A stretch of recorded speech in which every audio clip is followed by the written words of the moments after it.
అన్విత, శాన్విత, కున్విత, మన్విత, నాకు ఇప్పటికి అర్థాలు తెలివి వీడికి. పేర్లు వింటుంటే విచిత్రంగా ఉన్నాను. ఎక్కడో విన్నాను శాన్విత, నాకు బుర్రబాడైపోయింది. ఏం లేదు, మనకున్న అహంకారం ఏంటంటే ఎవరో పెట్టద్దు. ఎందుకమ్మా అంత పట్టుదల? ఒక మంచి పేరు పెట్టాలి, పిల్లలు మంచి వాళ్ళని ఆలోచించాలి, కానీ ఎవడో పెట్టింది పెట్టాలి, ఎవరూ చేయింది చెయ్యి, ఇదంతా అహంకారమేనండి. ఇందుకే జీవితాలు నాశనం అవుతున్నాయి. ఎదిగిన పిల్లాడు కూడా ఎవడూ పెట్టిన పేరు పెట్టారు కదా, వాడు ఎవడూ చేయని వంకర పని చేస్తాడు, మిమ్మల్ని కూడా జైల్లో పెట్టి తీసుకెడతాడు. అప్పుడు చెప్తాడు, నాన్న ఎవరు పెట్టిన పేరు పెట్టావు, ఎవరు చేయనంత పని చేశాను, పో నాతో పాటు నువ్వు కూడా దా.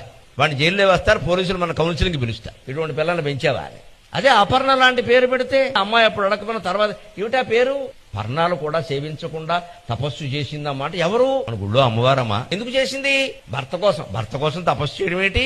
ఆయన భర్త శివుడు కదా, ఉన్నాడు కదా. సతీదేవి యోగాగ్నిలో దగ్ధం కావడం కథ చెబుతాడు. ఎందుకు దగ్ధమైంది అనగానే పిలవన బేరంటానికి వెళ్ళింది చెబుతాడు. అప్పుడు ఆ అమ్మాయి నేర్చుకుంటుంది, పిలవన బేరంటానికి వెళ్ళకూడదు. ఎన్ని విషయాలు చెప్పొచ్చునండి ఒక్క పేరు ద్వారా. అన్విత, శాన్విత అంటే ఏం చెబుతాడు?